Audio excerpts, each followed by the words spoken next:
तो आज हम बात करेंगे फिजिकल प्रॉपर्टीज की। फिजिकल प्रॉपर्टीज किसकी? अल्कोहल फिनोल्स वगैरह की, जिसमें आपके पास OH यानी कि हाइड्रोक्सी ग्रुप प्रेजेंट होगा। तो जो पहली फिजिकल प्रॉपर्टी आती है हमारे पास वो आता है boiling point of alcohol and phenol. Boiling point of alcohol and phenol.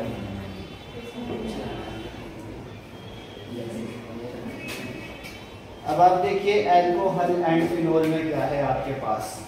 अगर हम अल्कोहल के स्ट्रक्चर्स के बारे में देखें तो आपके पास अल्कोहल का स्ट्रक्चर है ROH, ये आपके पास अल्कोहल का स्ट्रक्चर होगा।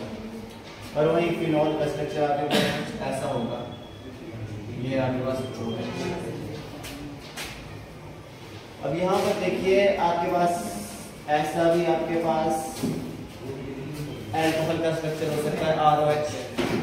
तो यहाँ पे क्या है, ऑक्सीजन और हाइड्रोजन के बीच में इंटरमॉलिक्यूलर फोर्सेस होगी आपके पास, स्ट्रॉन्ग इंटरमॉलिक्यूलर फोर्स यानी कि हाइड्रोजन बॉन्डिंग बनेगी।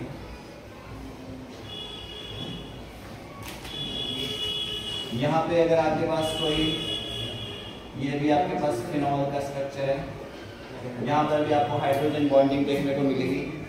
तो अल्कोहल एंड फिनोल में क्या होता है, strong intermolecular forces of attraction होती है, दोनों के बीच में स्ट्रॉन्ग हाइड्रोजन बॉन्डिंग देखने को मिलेगी। सो यूजुअली जो अल्कोहल एंड फिनोल है आपके पास, वो आपके पास हाई बॉइलिंग पॉइंट शो करते हैं।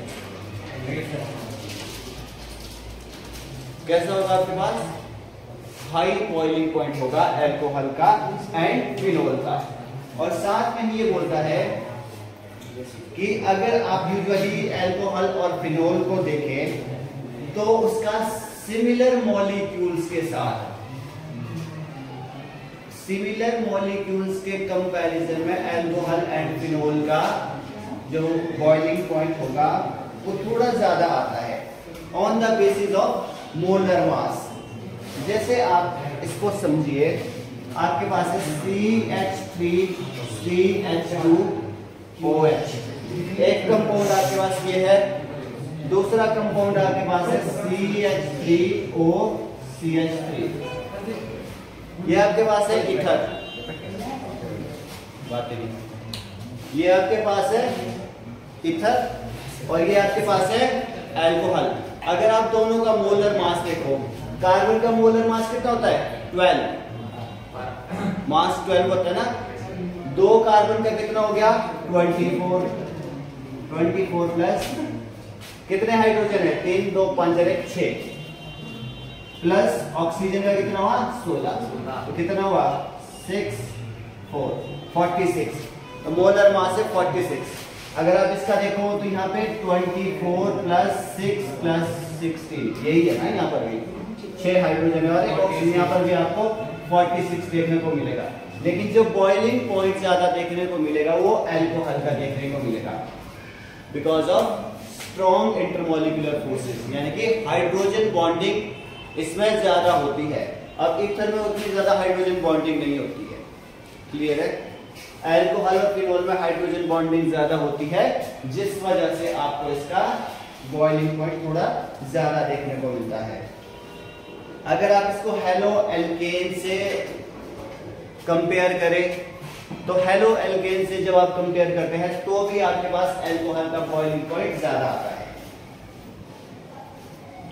हेलो एल्केन्स में क्या होगा, आपके पास ये आपके पास CH3 CH2 Cl, ये आपके पास हेलो एल्केन्स है। इसके कंपैरिजन में भी अल्कोहल का जो आपके पास, क्योंकि ऑक्सीजन हाइड्रोजन बॉन्डिंग बहुत अच्छे से करती है, किसके साथ, जब हाइड्रोजन के साथ हाइड्रोजन बॉन्डिंग में जाएगी एज कंपेयर टू हैलोजन। तो इसलिए आपके पास अल्कोहल का कंपैरेटिवली बॉइलिंग पॉइंट ज्यादा आता है। जैसे जैसे आपके पास कार्बन नंबर इंक्रीज होगा अल्कोहल का, वैसे वैसे चेन लेंथ भी इंक्रीज होगी। अब देखिए जैसे आपके पास लंबी चेन आ गई कार्बन की, अब अल्कोहल लग गया, तो लंबी चेन आ गई आपके पास कार्बन की, तो वो बॉइलिंग पॉइंट, और बॉइलिंग पॉइंट क्या होगा इसका, इंक्रीज होगा। जितनी ज्यादा कार्बन की चेन बनेगी बॉइलिंग पॉइंट क्या होगा, उतना ज्यादा होगा। आप ये तो खुद ही देख लीजिए, पानी जितना कम होगा उतना जल्दी इवेपोरेट हो जाएगा, जितना ज्यादा होगा उतने आसानी इवेपोरेट तो होना बहुत दूर की बात है, वो गर्म भी मुश्किल से होगा। वैसे ही जब आपके पास कोई बड़ा सब्सटेंस आ जाता है तो आपका जो बॉइलिंग पॉइंट होगा वो आपका बढ़ जाएगा। उसी तरह से अगर चेन लेंथ के साथ साथ आपका ब्रांचिंग बढ़ जाए, जैसे यहाँ से इधर को कार्बन लग जाए, इधर कार्बन लग जाए, तो भी क्या होगा, सरफेस एरिया बढ़ जाएगा। सरफेस एरिया बढ़ने से क्या होगा, बॉइलिंग पॉइंट आपका अगेन इंक्रीज हो जाएगा। दूसरी चीज हमारे पास है सॉल्युबिलिटी।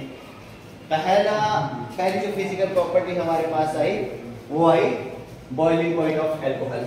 दूसरी चीज जो हमने इसमें पढ़ी है वो है सॉल्युबिलिटी। अगर हम सॉल्युबिलिटी की बात करें वाटर में, इसकी सॉल्युबिलिटी की, जो एल्कोहल है आपके पास वो किसी भी प्रपोर्शन में डिसॉल्व हो जाता है पानी में।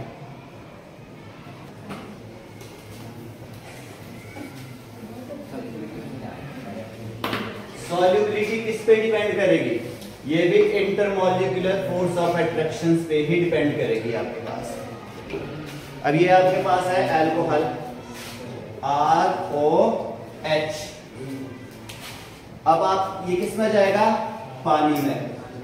ये आपके पास हो गया पानी का स्ट्रक्चर। इधर कोई एल्कोहल होगा।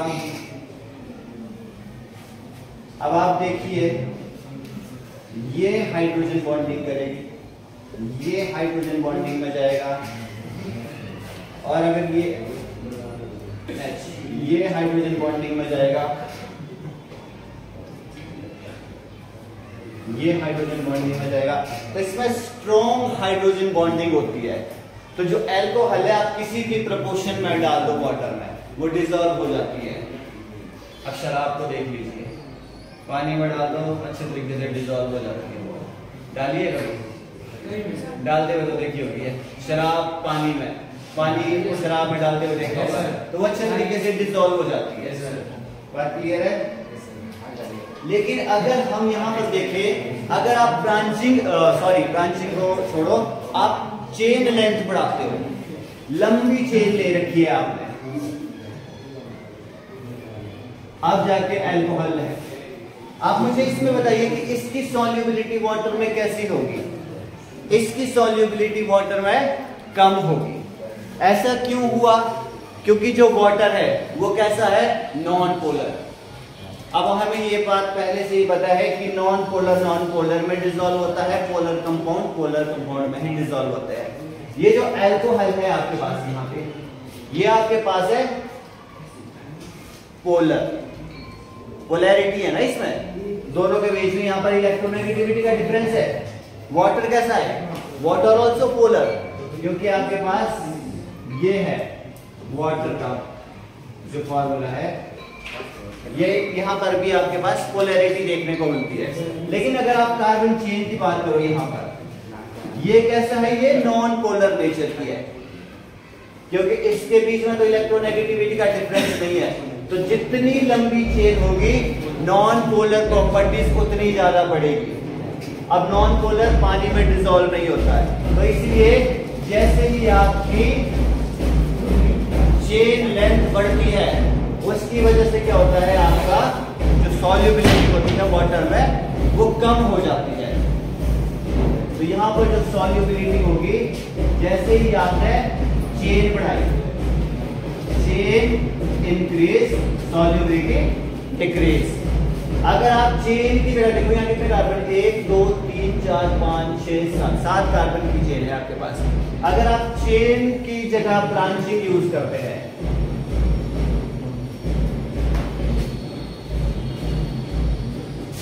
यहाँ पे carbon carbon carbon carbon carbon, यहाँ पे कार्बन 1 2 3 4 5 6, ऐसे ब्रांचिंग बनाते हो आप।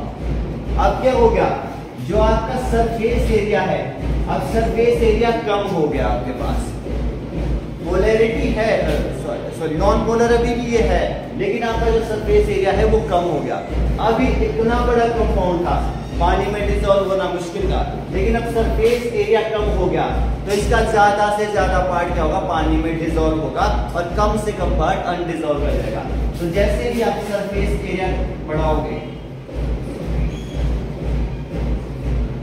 तो आपकी जो सॉल्युबिलिटी है वो हल्की सी क्या होगी, बढ़ जाएगी आपके पास। तो ये आपने दो फिजिकल प्रॉपर्टीज ध्यान में रखनी है। सरफेस एरिया अगर बढ़ता है आपका, जैसे यहाँ पे सरफेस एरिया, ठीक है, तो आपकी जो सॉल्युबिलिटी है वो भी आपकी थोड़ी सी बढ़ती है।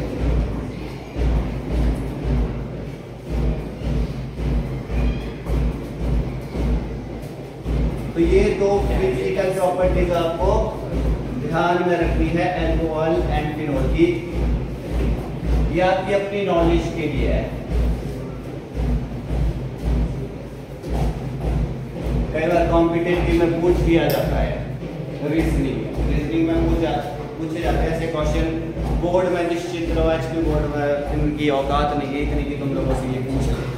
एचपी बोर्ड वाले ये क्या पूछेंगे तुम लोगों से, ये पूछेंगे chemical properties.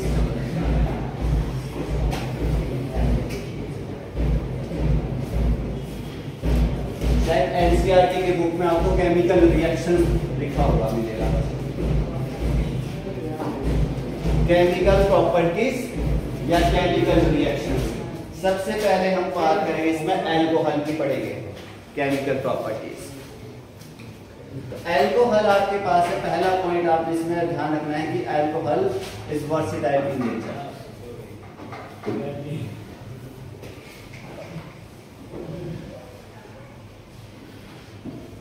Alcohol is versatile in nature. Versatile nature का क्या मतलब है कि भाई किसी भी माहौल में ये ढल जाएगा। अब कौन से माहौल में ढालना है आपने अल्कोहल को? हेलो एल्केन्स और हेलो अरेन्स हम पढ़ के आए हैं, याद है कुछ उसका? दो चीजें हमने हेलो एल्केन्स और हेलो अरेन्स में पढ़ी थी। एक हमने पढ़ा था न्यूक्लियोफाइल, एक हमने पढ़ा था इलेक्ट्रोफाइल। कुछ स्पीशीज होती हैं जो न्यूक्लियोफाइल की तरह एक्ट करती है, यानी कि न्यूक्लियस लविंग। खुद के ऊपर कैसा चार्ज होगा? Negative charge. और कुछ स्पीशीज थी आपके पास जो कैसे एक्ट करती थी? एज अ इलेक्ट्रोफाइल, यानी कि इलेक्ट्रॉन लविंग। उनके ऊपर कैसा पॉजिटिव चार्ज होता था आपके पास। तो ये जो अल्कोहल है आपके पास, ये इलेक्ट्रोफाइल की तरह भी एक्ट करेगा, अल्कोहल न्यूक्लियोफाइल की तरह भी एक्ट करेगा। ये दोनों तरह से एक्टिंग करना जानता है, इसलिए हम इसको बोलते हैं वर्सेटाइल नेचर का है। पहली चीज देखिए, alcohol act as a nucleophile. ये कैसे न्यूक्लियोफाइल की तरह एक्ट करेगा? Alcohol act as a nucleophile.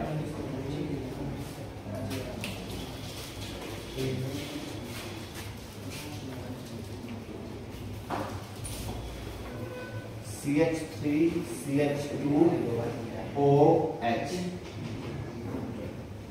ये आपके पास क्या है? अल्कोहल है।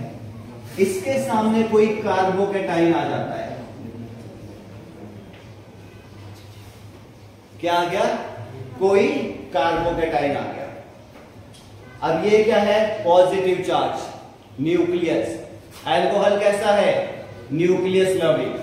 तो ये जो ऑक्सीजन है ये तुरंत क्या कर देगा? यहाँ पे H मान के चलिए, ये चारों तरफ से क्या है? तीन साइड्स के H है। तो ये ऑक्सीजन क्या है? अपना लोन पेयर इसको डोनेट कर देगा, क्योंकि ये क्या है? न्यूक्लियोफाइल बन गया है। न्यूक्लियोफाइल की तरह एक्ट कर रहा है, तो आपके पास बन जाएगा CH3 CH2O।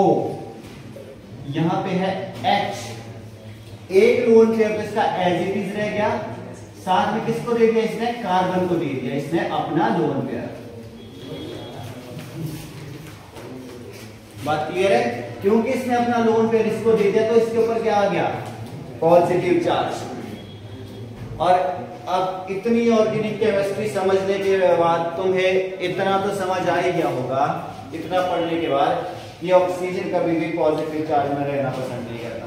क्यों? क्योंकि ये मोस्ट इलेक्ट्रोनेगेटिव है आपके पास, ये भिखमंगा है। तो अब इसको क्या है, अपना पॉजिटिव चार्ज हटाना है। पॉजिटिव चार्ज हटाने के लिए क्या करना है, इसको अपने ऊपर लोन पेयर चाहिए, ये किसी का इलेक्ट्रॉन खा जाएगा ये। अब इससे तो इसका नया नया रिश्ता बना है, कैसे इलेक्ट्रॉन लेगा, नहीं लेगा, इस कार्बन से नहीं लेगा, ये तो पुराने वाला कार्बन है इसके पास, और इसको ये भी पता है कि पूरी ऑर्गेनिक केमिस्ट्री कार्बन के ऊपर चली हुई है, तो कार्बन से पंगा नहीं लेगा। पंगा किससे लेगा, बड़ी का बकरा कौन, हाइड्रोजन। तो बड़ी का बकरा हाइड्रोजन बन जाएगा और क्या करेगा, इसको हाइड्रोजन का इलेक्ट्रॉन खा जाएगा, इसको बाहर निकालेगा। तो CH3CH2O CH3 ये वाला केस, और बाहर क्या निकाला, H पॉजिटिव इसने बाहर निकाल दिया। क्या बना दिया इसने, ईथर बना दिया। तो यहां पे आपको अल्कोहल कैसे एक्ट करते हुए दिखाई दिया, यहां पर आपको alcohol act as a nucleophile दिखाई दिया।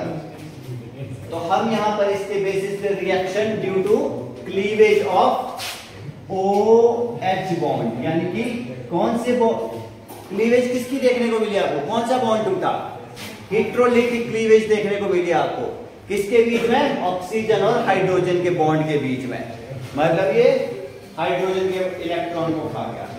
दूसरी चीज है आपके पास, alcohol act as a electrophile. जब आपके पास अल्कोहल इलेक्ट्रोफाइल की तरह एक्ट करेगा, एक्ट एज अ इलेक्ट्रोफाइल,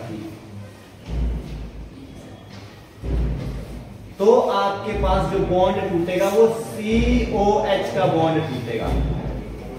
ये बॉन्ड आपको टूटता हुआ दिखाई देगा जब ये इलेक्ट्रोफाइल की तरह एक्ट करेगा। यहां से ये बॉन्ड यहां से टूटेगा,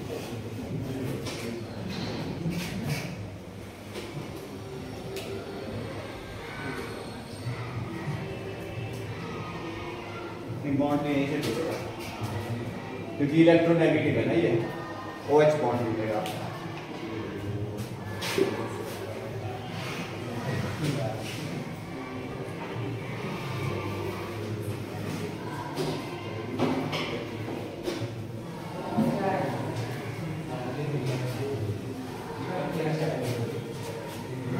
CH3CH2OH,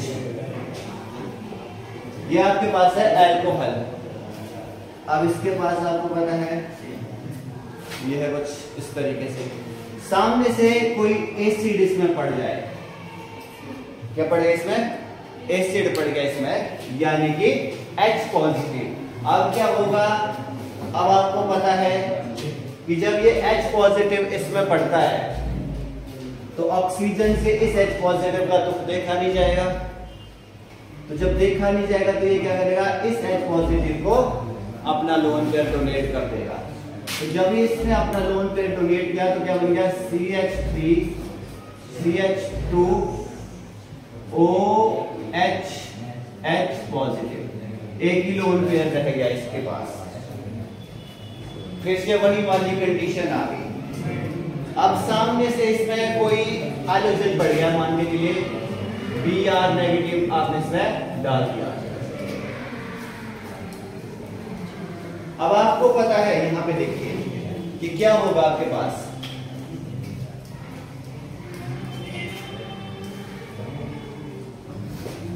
अब देखिए यहां पे क्या बनेगा आपके पास, किससे तोड़ेगा वो अपना बॉन्ड। अब इस हाइड्रोजन से पुराना बॉन्ड है, इस हाइड्रोजन के पास नया बॉन्ड बना दिया इसने, तो हाइड्रोजन से तो तोड़ेगा नहीं, हाइड्रोजन तो दोनों एक जैसे हो गए इसके पास। तो ये क्या करेगा, इलेक्ट्रॉन इसका ले जाएगा इस बार। अब ये कार्बन से पंगा लेने पे आ गया, यहां पे इसने कार्बन से पंगा ले लिया, ये क्या बनाएगा, CH3CH2। इस कार्बन को कौन अपना इलेक्ट्रॉन देगा, ये बोरॉन जो नेगेटिव चार्ज लेके आया है, इस बोरॉन ने अपना लोन पेयर इसको प्रोवाइड कराया, और ये बाहर क्या निकल गया, पानी बन के बाहर निकल गया। तो ये आपके पास है alcohol. Alcohol act as a versatile nature, यानी कि वर्सेटाइल नेचर है, क्यों, क्योंकि जो एल्कोहल है आपके पास it act as a nucleophile as well as electrophile, ये दोनों की तरह एक्ट करता है। इसी वजह से क्या है, जो आपका एल्कोहल है वो वर्सेटाइल नेचर है। यहां तक बात समझ आई? किसी को कोई दिक्कत परेशानी? नेक्स्ट है हमारे पास पहली जो चीज पढ़ी है वो reaction due to the cleavage of COH, यानी कि ऑक्सीजन और हाइड्रोजन का बॉन्ड जब टूटता है, जब alcohol act as a nucleophile है, उसके बेसिस पे पहली हमने केमिकल रिएक्शन जिसमें पढ़नी है, तो इसमें हमने जो पहली चीज पढ़नी है acidic nature of alcohol and phenol.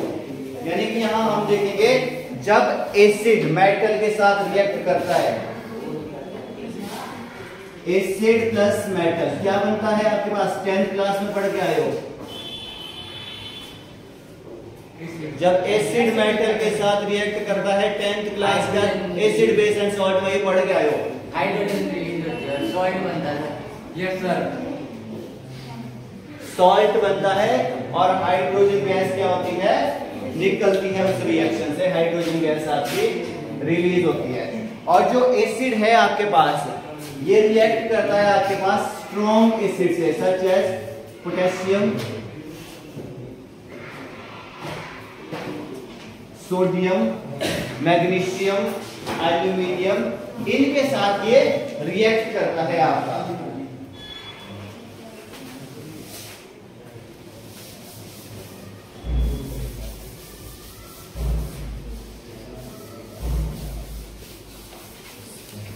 अब आपको पता है यहां से क्या होगा, ये एसिड हो गया, ये आपके पास मेटल हो गई। पहली चीज तो आपके पास जो बाहर जाएगी वो हाइड्रोजन गैस है, H2 गैस आपकी बाहर निकल गई।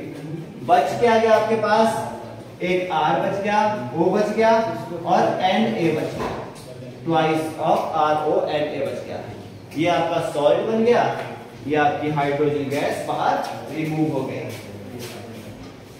ये एल्कोहल है, ये मेटल हो गई, ये सॉल्ट बन गया सोडियम एल्कोक्साइड। क्या बोलेंगे इसको, सोडियम एल्कोक्साइड। ये आपके पास सिमिलरली आपके पास फिनॉल है,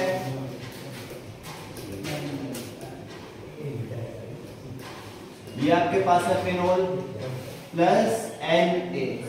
इसके लिए आपको 2 मोल लेने पड़ेंगे, क्यों, क्योंकि H2 गैस आपकी रिलीज होती है, तो 2H तो आपके यहीं से आएंगे। अब आपके पास बाकी क्या बच गया, यहां ऑक्सीजन बच गया, साथ में Na लग गया 2, तो रिएक्शन को बैलेंस करेंगे तो ट्वाइस ऑफ Na बनेगा। मेरा बहुत ही सिंपल है।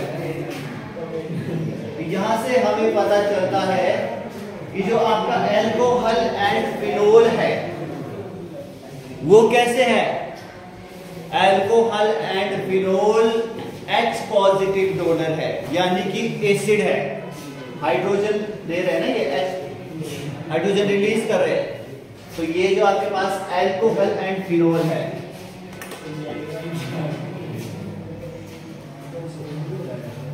Alcohol and phenol is H positive donor. वहीं अगर हम बेस के साथ इसकी रिएक्शन करते हैं, एसिड की रिएक्शन जब हम बेस के साथ करते हैं तो क्या बनता है आपका, जैसे आपने कर दिया इस फिनोल की रिएक्शन किसके साथ कर दी, NaOH के साथ कर दी, ये बेस है ना। जब आप बेस के साथ रिएक्शन करेंगे तो आपके पास क्या बनेगा, बेस के साथ रिएक्शन करने पे क्या बनता है आपका, बेस के साथ रिएक्शन बंद करता है तो एसिड प्लस बेस आपका सॉल्ट प्लस वाटर बनता है। तो पहली चीज आपका बन गया वाटर H2O, बाकी का क्या बच गया, बाकी का तो यही बच गया ना, ONA।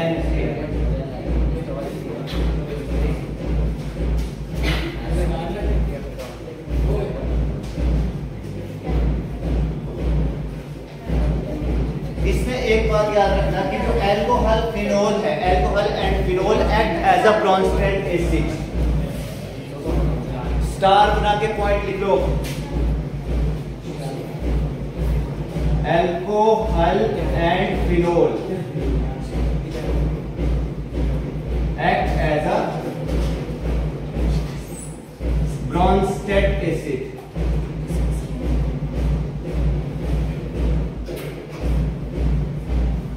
ब्रॉन्स्टेड एसिड क्या हुआ आपके पास? ब्रॉन्स्टेड एसिड होता है जो H पॉजिटिव डोनर होते हैं, किसके लिए? स्ट्रॉन्ग बेस के लिए। ब्रॉन्स्टेड एसिड क्या करता है? Donate H positive. एसिड वैसे तो H पॉजिटिव ही डोनेट करता है, क्लियर है बात? एसिड वैसे तो H पॉजिटिव ही रिलीज करता है, लेकिन ये ब्रॉन्स्टेड एसिड क्या होता है? H पॉजिटिव डोनेट किसको करते हैं? स्ट्रॉन्ग बेस को।